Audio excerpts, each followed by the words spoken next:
Apreciamos mucho esa fiel sintonía. Busque su Biblia si le es posible y téngala abierta en la carta de Pablo a los Filipenses. Allí seguirá enseñándonos el doctor Evis Caraballosa. Estaremos concluyendo el capítulo 2 y dando inicio al capítulo 3. El tema para hoy, ejemplos de Timoteo y Epafrodito. Espero que estas enseñanzas le estén ayudando a usted a seguir estudiando la palabra de Dios. Vamos a pasar al mensaje. Ahora quiero continuar con el capítulo 2. El apóstol nos ha dado el ejemplo del Señor Jesucristo, la obligación del creyente, el por tanto ese del versículo 12, sobre la base de lo que uno ha aprendido de Cristo, de su humildad, de su humillación, de lo que Él hizo. Y ahora en los versículos 19 hasta el 30 nos va a dar los ejemplos de Timoteo y Epafrodito, también sus ejemplos de humildad como siervos de Dios. El apóstol sabía de la necesidad que los hermanos en Filipos tenían. Epafrodito había ido a visitarlo y, como vamos a ver, no estaba bien de salud, y los hermanos en Filipos tenían necesidad de liderazgo, de dirección espiritual, y Pablo quiere enviar a Timoteo. Entre paréntesis, la palabra Timoteo, ese nombre es muy interesante, muy bonito. Timao en el griego es honrar, y Theos es Dios.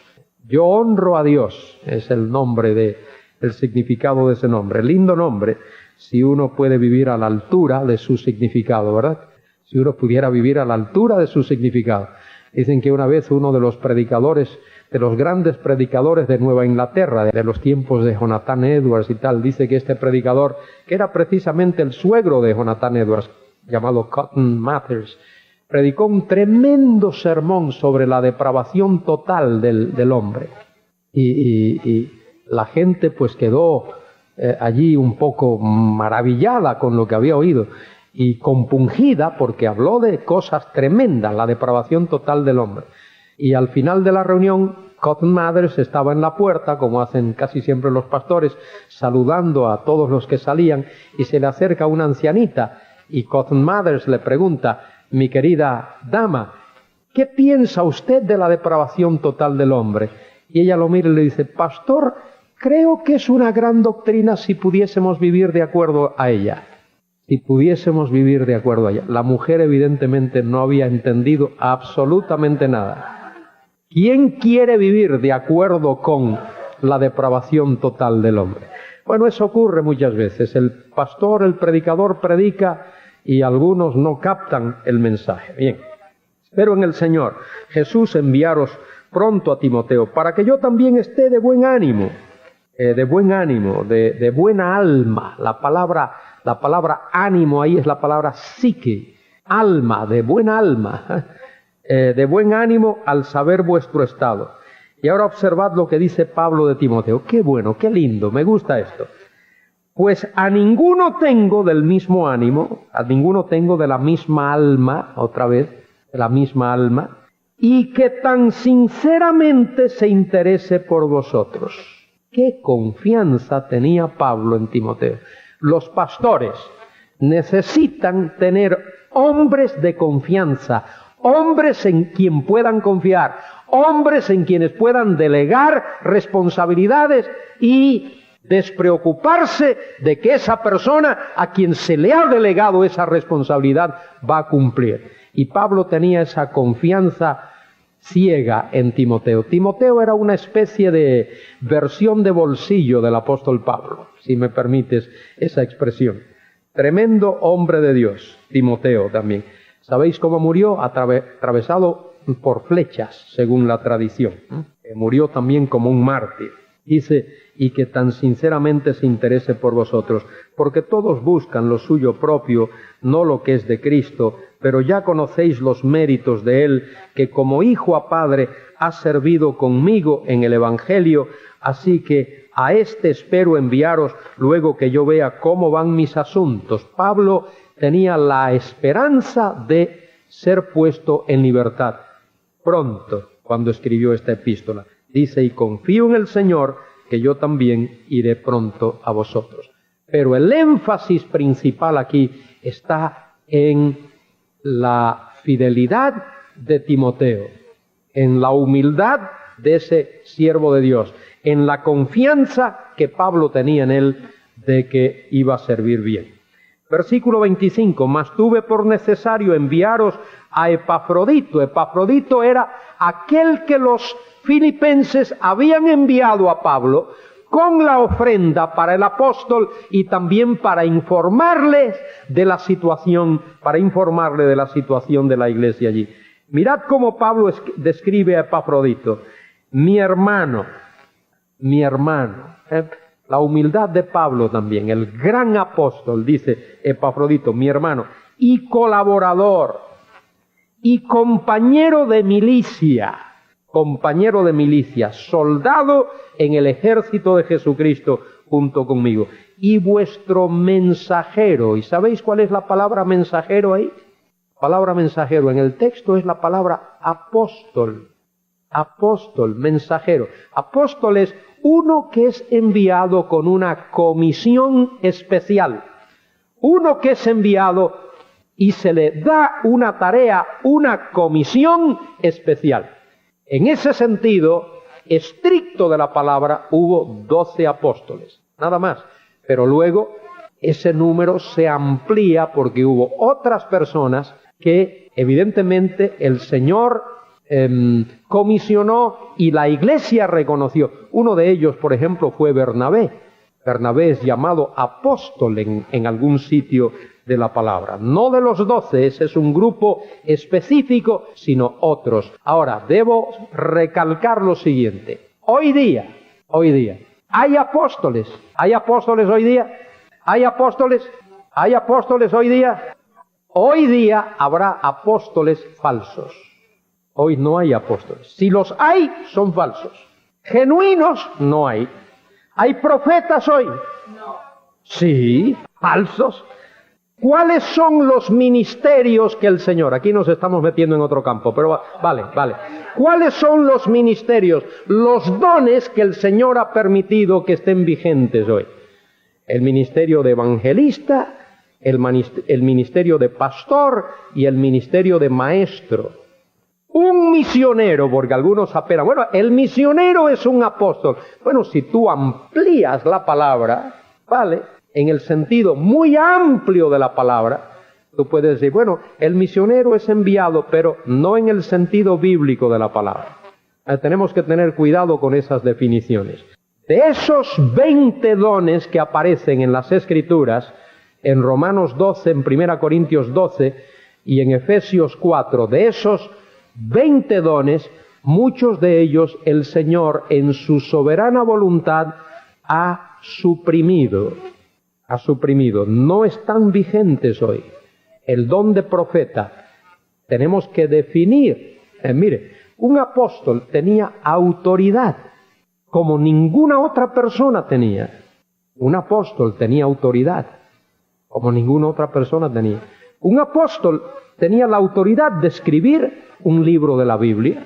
Los que hoy se llaman apóstoles están cometiendo actos un tanto cuestionables, porque están diciendo, por ejemplo, que el libro de los Hechos no se ha terminado de escribir todavía, que ellos están añadiendo capítulos al libro de los Hechos, y eso es muy peligroso, porque dice el apóstol Juan en el Apocalipsis 22, creo que el versículo 18, dice que aquel que añade o quite a las palabras de esta profecía, y no se refiere solo al Apocalipsis, se refiere a toda la Biblia. Dice que tendrá que responder de ello delante del juicio de Dios. Su parte será quitada del árbol de la vida, no del libro de la vida, del árbol de la vida, según el texto original. De manera que, mire, hoy no tenemos apóstoles genuinos, hoy no tenemos profetas genuinos, profetas en el sentido estricto de la palabra. Personalmente creo que hoy no tenemos personas que de verdad posean el don de lenguas. Y por lo tanto no hay personas que sean intérpretes de esas lenguas, de esos idiomas. Creo que hoy no tenemos personas que tengan dones de sanidades, que es el único don plural en la Biblia. dones de sanidades, porque evidentemente los que lo poseían en aquellos tiempos solo podían sanar una clase de enfermedad. Había quien podía sanar enfermedad de la vista, otros del oído, de oír, otros de hablar, otros de, qué sé yo, de úlceras o de lo que fuese, pero no había alguien que podía sanar cualquier enfermedad.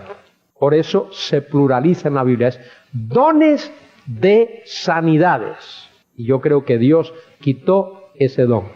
Esos dones espectaculares, esos dones milagrosos, fueron dados a la Iglesia para confirmar al mensajero del Evangelio y su mensaje. Pero ya el mensaje ha sido confirmado. Ya los mensajeros de Dios han sido confirmados. De manera que Dios suprimió ese don también. Y algunos otros dones. Yo creo en la sanidad divina, porque he visto personas sanadas. Tuve un profesor en el seminario en Dallas, J. Vernon McGee. McGee fue un tremendo expositor de la Biblia. Fue pastor de la iglesia llamada Open Door Church de Los Ángeles, California. Y después de haber estado allí muchos años, un día McGee sintió una molestia en la garganta y fue a la clínica esa famosa de los hermanos Mayo. Fue examinado allí, los médicos lo examinaron, hicieron todas las pruebas y después de haberle hecho todas las pruebas dijeron: Bernard, arregla tus cuentas. Si le debes algo a alguien, págale, resuelve todos tus problemas porque tienes 6 meses. En 6 meses partirás de este mundo. Y McGee pues no se amedrentó. Le avisó a todos sus compañeros, todos sus exalumnos, los miembros, y se armó una cadena de oración en todos los Estados Unidos. Cuando le tocó la revisión fue, y los médicos dijeron: ¿dónde está el cáncer? ¿Dónde está? Había desaparecido. Y McGee, después de eso, estuvo 20 años predicando la palabra a través de la radio. Tenía lo que se llama A Través de la Biblia, el programa muy famoso, A Través de la Biblia, en inglés, en castellano y en muchísimos otros idiomas. 20 años. Y su estilo era coger la Biblia de Génesis al Apocalipsis. Y así estuvo, 5 años. Luego regresaba, Génesis, Apocalipsis, 5 años más. Génesis, Apocalipsis, y lo hizo 4 veces. 5 por 4, 20. 20 años estuvo. Y murió casi a los 90 años de edad. Creo en la sanidad divina, pero no creo en los sanadores. Si yo tuviese el don de sanidad, me iría a los hospitales de Barcelona, de Madrid, de Córdoba, y sanaría a todos los que estuviesen enfermos allí. Pero no esas cosas que se hacen hoy. Pero lo que quiero decir con esto, con toda seriedad, incluso en reuniones de protestantes, de esos carismáticos, la gente habla de que tenía este problema físico y se sanó, y el otro que tenía, pero nadie dice: mire, yo sentía la carga de mi pecado y me sentía profundamente pecador y vine a Cristo y Él quitó la carga de mi pecado, me dio el regalo de la vida eterna e hizo... No, hablan de que el ojo que tenía, del oído, que la muela, que no sé qué, y no hablan de su salvación. Y eso me preocupa. Eso me preocupa. Es lo que dice Pablo aquí. Mas tuve por necesario enviaros a Epafrodito, mi hermano y colaborador, compañero de milicia, vuestro mensajero y ministrador de mis necesidades, porque él tenía gran deseo de veros a todos vosotros, y gravemente se angustió, porque habíais oído que había enfermado. ¡Caramba! Si el don de sanidad hubiese estado vigente ahí, Pablo seguro que lo tenía, porque Pablo seguro que tenía todos los dones. Pero mire, Epafrodito enfermó. Dice, versículo 27, pues en verdad estuvo enfermo a punto de morir. ¿Y cómo es que Pablo no lo pudo sanar? ¿Y cómo es que cuando Timoteo le dice a Pablo que tiene problemas del estómago, Pablo le dice: mira, toma un poco de vino por causa del estómago? Y no manda un sanador divino de esos, alguien con don de sanidad para que lo sane. Dice, pero Dios tuvo misericordia de él. Mire, ¿quién sanó a Epafrodito? El Señor tuvo misericordia de él como de McGee. Y no hubo alguien que impuso sus manos para sanarlo. Yo no sé por qué, pero la gente no quiere aceptar advertencias. Tú le adviertes a las personas. Y nadie quiere experimentar por cabeza ajena. Todo el mundo quiere experimentar por su propia cuenta. Y a veces caen, resbalan y caen en esas cosas que son terribles. Dios tuvo misericordia de él. Dice Pablo, y no solamente de él, sino también de mí, para que yo no tuviese tristeza sobre tristeza.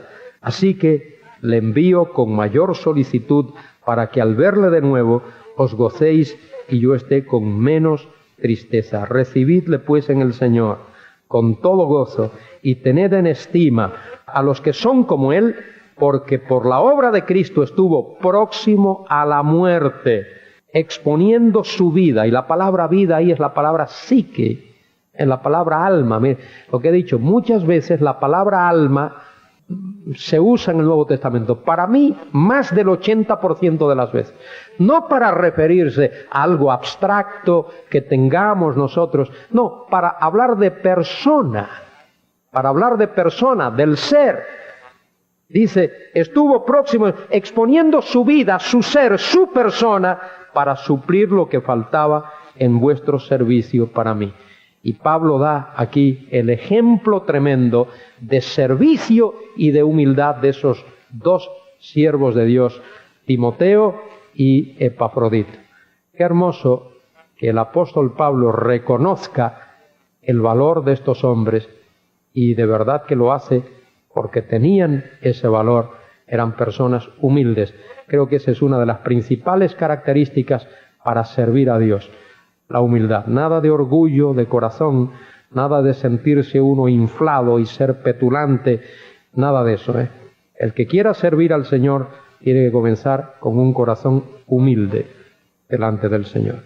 Muy bien, estamos en Filipenses capítulo 3. Pablo tenía una intimidad tal con los hermanos de Filipos que varias veces él intenta terminar esta epístola, pero casi que no puede hacerlo.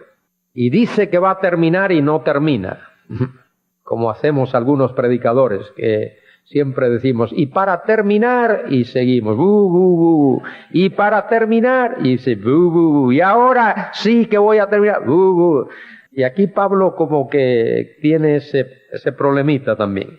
Por lo demás, el resto es la expresión en el texto original. Por lo demás, hermanos, gozaos en el Señor. Y fijaos que enfatizo eso de en el Señor. Cuando uno está en el Señor, uno puede gozarse. Y Pablo aquí destaca esa verdad. No solo estar en Jesús, no solo estar en Cristo, sino estar en el Señor. Reconocer el señorío de Cristo en la vida. Reconocer que Él es Señor, que Él es Señor. Eso significa que nuestro corazón tiene que estar dispuesto a obedecerle y tiene que estar dispuesto a seguirle. Mencionaba hace unos días el texto de Mateo 16, donde el Señor dice, si alguno quiere venir en pos de mí, niéguese a sí mismo, tome su cruz, no la del Señor, su cruz, y sígame. Y añade, porque el que quiera salvar su vida la perderá, mas el que perdiere su vida por causa mía o del Evangelio la salvará. Qué tremenda importancia tiene.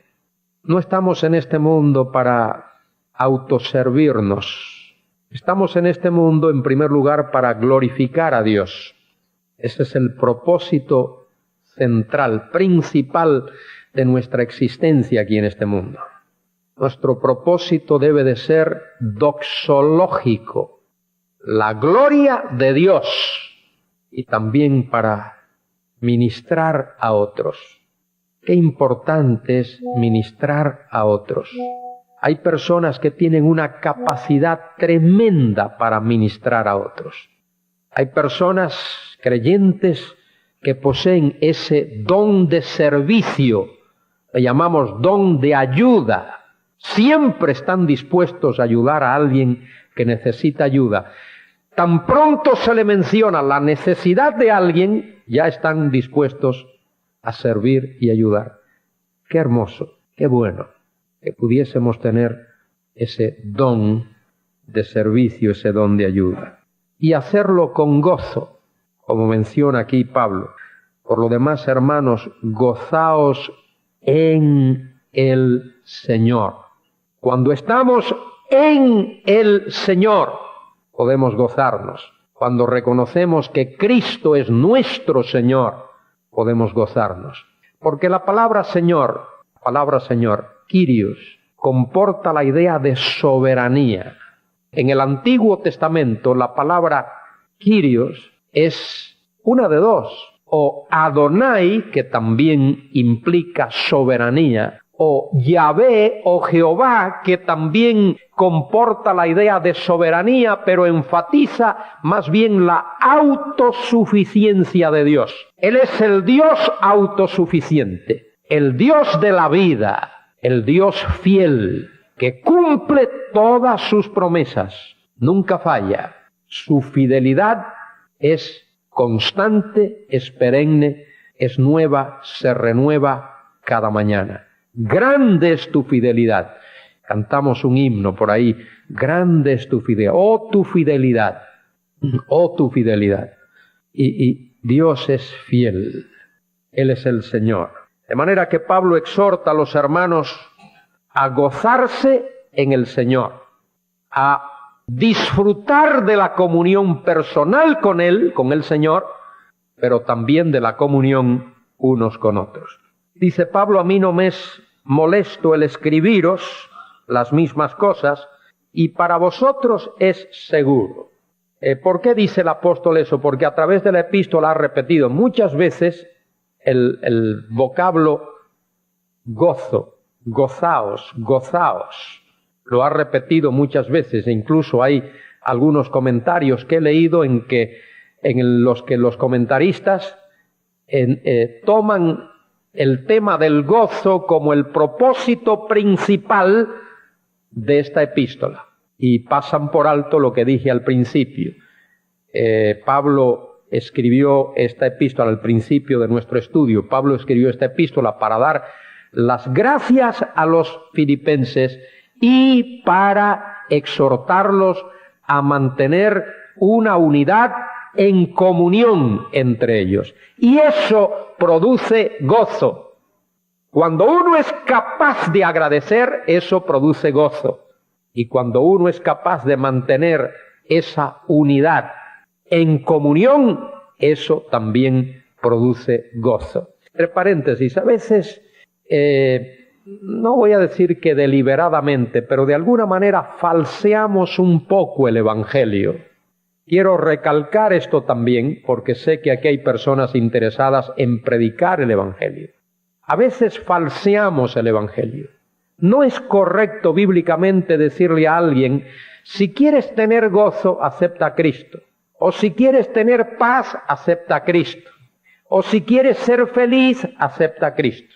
Hay personas que han aceptado a Cristo y humanamente hablando no han sido felices. No, lo que tenemos es que decirle a la persona a la que evangelizamos, si quieres recibir el perdón de tus pecados, acepta a Cristo. Si quieres tener una relación correcta con Dios, acepta a Cristo. Pon tu fe y tu confianza en Cristo. Y como resultado de ese perdón de los pecados, y como resultado de esa relación correcta con Dios, habrá paz y habrá gozo y habrá felicidad.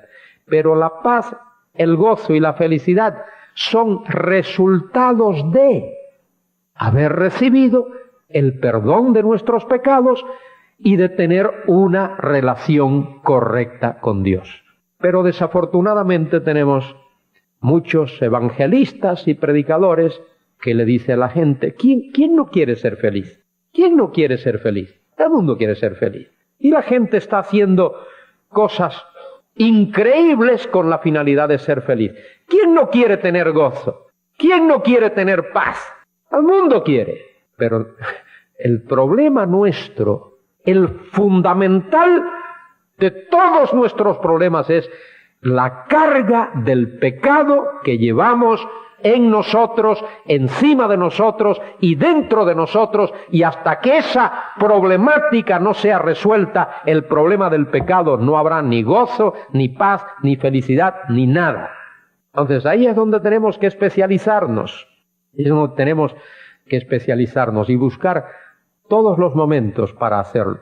Lo importante que es aprovechar cualquier oportunidad que tengamos para predicar el Evangelio, no para discutir de religión, no para discutir de razas, no para discutir de cuestiones sociales y políticas, para predicar el Evangelio de nuestro Señor Jesucristo. Y eso es lo que el apóstol Pablo hacía, no perdía ninguna oportunidad. Repite aquí las palabras. Ahora el apóstol va a utilizar palabras un poco fuertes. Pablo no tenía mucha simpatía para los que, diría, no tenía ninguna simpatía para los que corrompían el Evangelio. No tenía ninguna simpatía, sino que se lea uno Gálatas capítulo 1, y ahí lo entenderá bien. Pero mire lo que dice aquí, versículo 2, guardaos de los perros.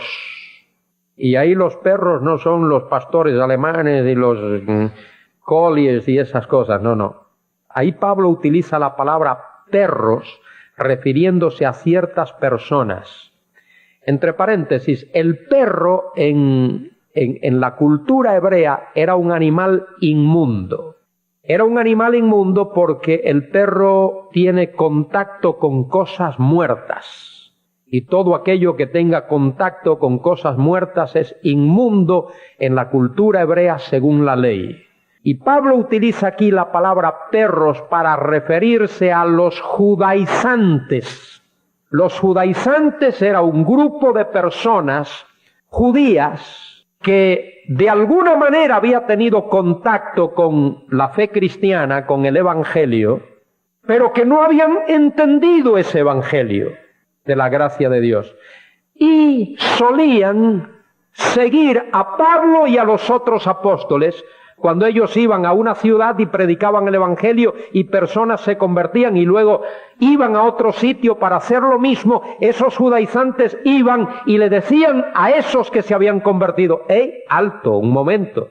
Habéis creído en Cristo, está bien, pero si no os circuncidáis, no sois salvos. ¿Sabéis lo que eso significa?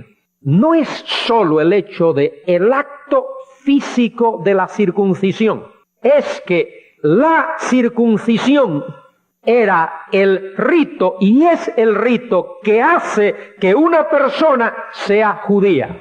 De manera que esos judaizantes estaban diciendo a esos creyentes: muy bien, habéis creído en Cristo, pero si no os hacéis judíos, no sois salvos. Hoy hay judaizantes, esas sectas que pululan por nuestras calles en todo el mundo, y esa es la gran diferencia.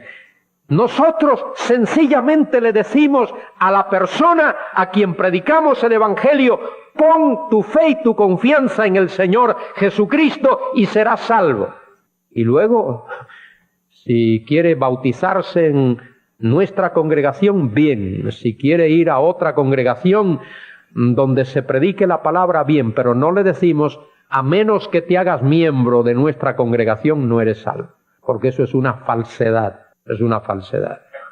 Muy bien, Pablo dice: guardaos de los perros. Los perros ahí se refiere a esos judaizantes, porque esos destruían al rebaño, eran lobos feroces. Guardaos de los malos obreros, tal como los hay hoy. En aquellos tiempos también había malos obreros. Pablo menciona en el capítulo 1 aquellos que predicaban a Cristo por envidia y porfía, y otros también predicaban a Jesucristo por dinero, por ganancia personal. Malos obreros, kakos, creo que es en el griego, ¿no? Kakos, malos obreros. Guardaos de los malos obreros, guardaos de los mutiladores del cuerpo. Mira qué dureza de palabras utiliza Pablo.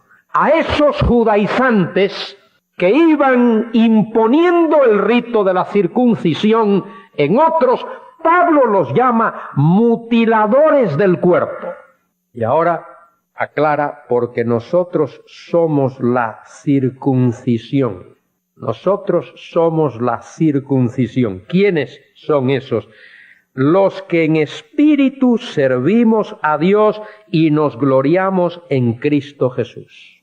Hay un concepto, hay una especie de teoría en un sector del cristianismo que sugiere, más que sugiere, enseña que un gentil se puede hacer judío. Y eso es imposible, amigos míos. Un gentil siempre será un gentil. Y un judío será o un judío incompleto o un judío completo. Y eso hay que entenderlo, porque a veces Pablo utiliza vocabulario que se refiere al judío y por no interpretarlo en su medio, en su ambiente, uno puede tomarlo como que él está diciendo que un gentil puede volverse judío. Voy a enseñaros un ejemplo de esto. En Romanos capítulo 2. Romanos capítulo 2. Dice el apóstol Pablo, versículo 25, voy a leer. Pues en verdad la circuncisión aprovecha si guardas la ley. Pero si eres transgresor de la ley, tu circuncisión viene a ser incircuncisión. Si pues el incircunciso guardare las ordenanzas de la ley, ¿no será tenida su incircuncisión como circuncisión? Y el que físicamente es circuncidado, pero guarda perfectamente la ley, te condenará a ti, que con la letra de la ley y con la circuncisión eres transgresor de la ley. Y ahora viene el texto que quiero destacar. Pues no es judío el que lo es exteriormente, ni es la circuncisión la que se hace exteriormente en la carne, sino que es judío el que lo es en lo interior, y la circuncisión es la del corazón, en espíritu, no en letra, la alabanza de la cual no viene de los hombres, sino de Dios. No viene de los hombres, sino de Dios. ¿Qué está diciendo el apóstol Pablo? Bueno, algo así como lo que dijo el Señor Jesucristo. En los tiempos del Señor había aquellos que decían, somos simiente de Abraham. Y ya está. Ya tenemos el problema resuelto. Y el Señor les dice, señores, estáis equivocados. Ser simiente de Abraham solo resuelve la cuestión física. Sois simiente física de Abraham. Pero Abraham tuvo que creer en Dios. Génesis 15:6. Abraham creyó a Dios y su fe le fue contada por justicia. Por lo tanto, vosotros, si queréis ser verdaderos hijos de Abraham, tenéis que tener la fe que tuvo Abraham, tenéis que creer en el Señor como creyó Abraham. Y cuando un judío pone su fe en Cristo, pone su fe en el Mesías, entonces viene a ser un judío completo.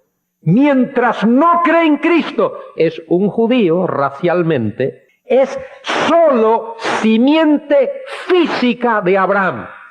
Nada más, simiente física de Abraham. Esa expresión simiente de Abraham tiene tres connotaciones. Hay la simiente física de Abraham, no espiritual, el judío que nunca ha puesto su fe en Cristo y muere inconverso y se pierde igual que todos los demás. Hay la simiente física que al mismo tiempo es espiritual. Es el judío que ha puesto su fe en el Mesías, ha nacido de nuevo, ha recibido el perdón de sus pecados y el regalo de la vida eterna. Ese pertenece a la familia de Abraham porque tiene la fe de Abraham. Y luego está el gentil. Nosotros, gentiles, que hemos puesto nuestra fe y nuestra confianza en Cristo. Nosotros somos simiente espiritual, pero no física de Abraham. No somos judíos. Somos simiente espiritual de Abraham porque hemos ejercitado la misma fe que ejercitó Abraham cuando creyó a Dios y su fe le fue contada por justicia.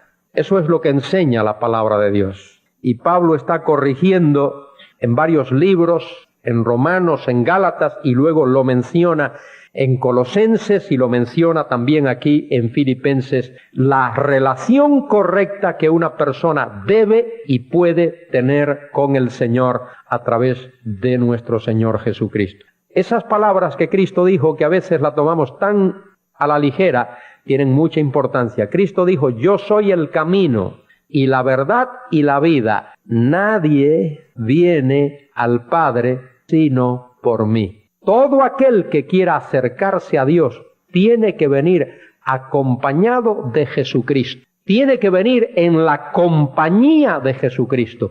Añade el apóstol, aunque yo tengo también de qué confiar en la carne. Esos judíos judaizantes, valga la redundancia, confiaban solo en la carne, porque decían: solo el rito de la circuncisión basta. Nosotros hemos sido circuncidados, somos simiente física de Abraham y eso es suficiente. Pablo les dice que no, que eso no es suficiente. Tienen que poner su fe y su confianza en el Mesías. Y ahora Pablo aclara: aunque yo tengo también de qué confiar en la carne. Si alguno piensa que tiene de qué confiar en la carne, yo más.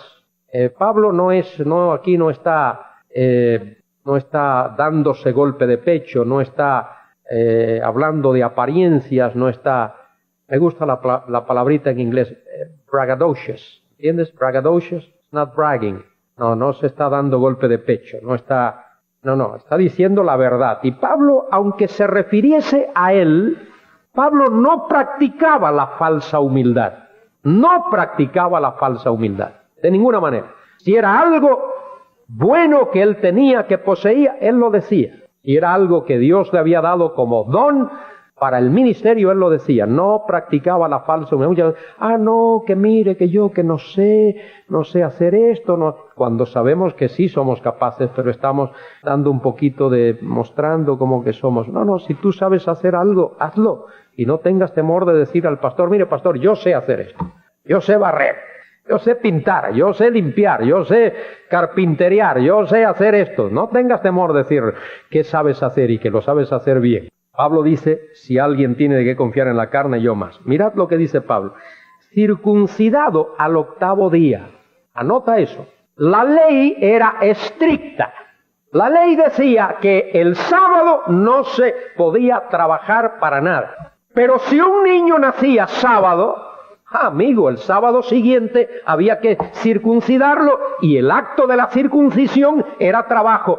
Pero la ley de la circuncisión pesaba más que la ley de guardar el sábado. Y la familia que tenía el niño que había nacido sábado y tenía que llevárselo al sacerdote o al rabino, al sábado siguiente se lo llevaba para que lo circuncidasen. Pablo dice: circuncidado al 8º día, tal como lo manda la ley. ¿Qué más dice el apóstol? Dice: del linaje de Israel. Dios le dio a Abraham simiente. La simiente escogida tenía que ser Abraham, Isaac, Jacob o Israel. No Abraham, Ismael, sino Abraham, Isaac, Jacob. Y de Jacob los 12 patriarcas. De manera que él dice: soy del linaje de Israel porque procedo de Abraham a través del linaje, de esa línea escogida por Dios, de esa línea genealógica. Añade: de la tribu de Benjamín. Bueno, de la tribu de Benjamín. ¿Y eso qué quiere decir? Mucho. Vosotros me vais a ayudar en esta mañana. ¿Quién fue el primer rey de Israel? Saúl. ¿Y de qué tribu era Saúl? De Benjamín. La tribu que le dio a Israel su primer rey. Algo importante. Cuando el reino se dividió después de la muerte de Salomón, 10 tribus del norte y 2 del sur. ¿Cuáles fueron las 2 tribus del sur? Judá y Benjamín, las 2 tribus que permanecieron fieles a Dios, fieles a la ley, fieles al templo. Las otras fueron apóstatas. El Jeroboam ordenó que se pusiesen 2 sitios allí y 2 becerros de oro para que la gente fuese a adorar y no fuese a Jerusalén.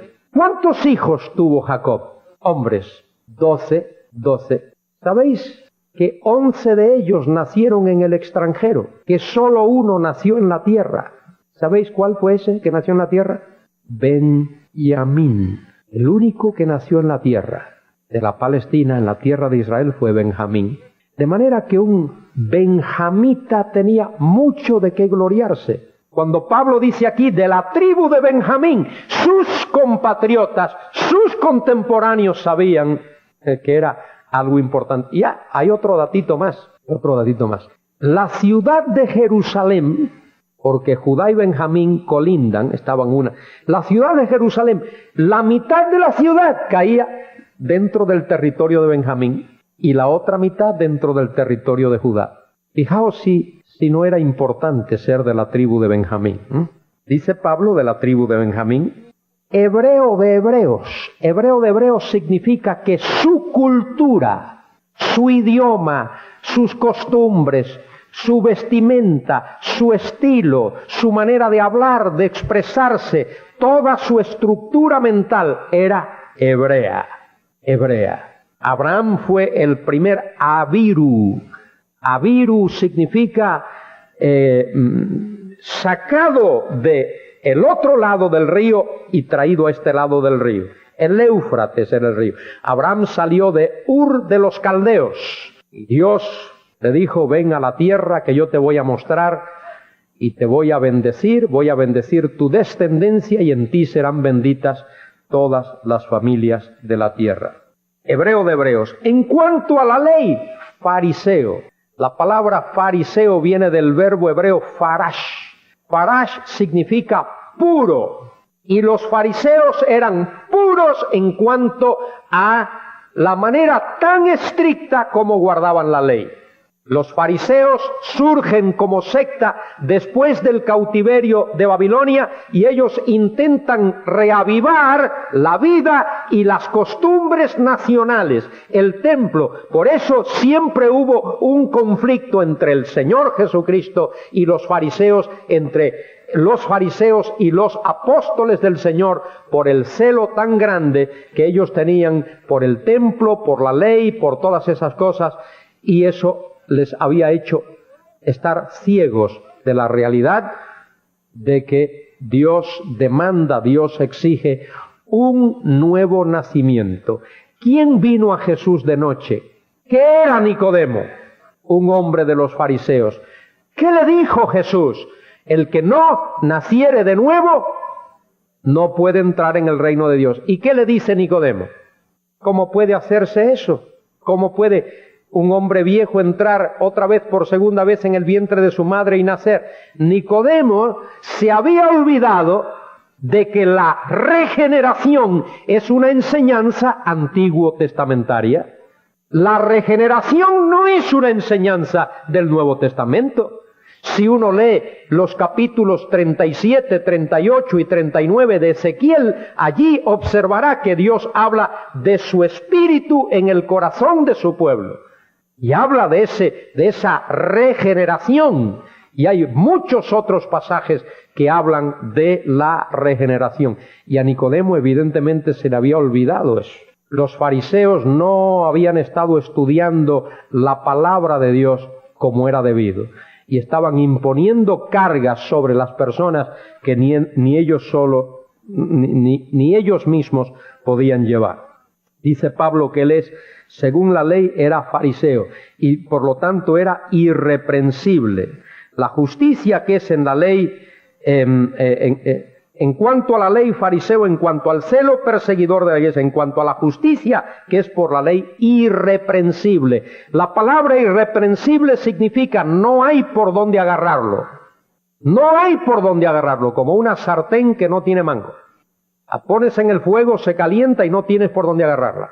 A Pablo no lo podían acusar sus contemporáneos. En Gálatas 1 dice que él superaba con creces a sus contemporáneos. Estaba por encima de ellos. Pablo era candidato a ser presidente del Sanedrín.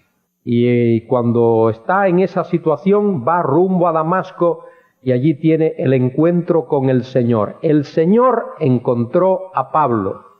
Alguien preguntó ayer la elección, si Dios elige. Bueno, explicadme la salvación de Pablo. ¿Quién evangelizó a Pablo?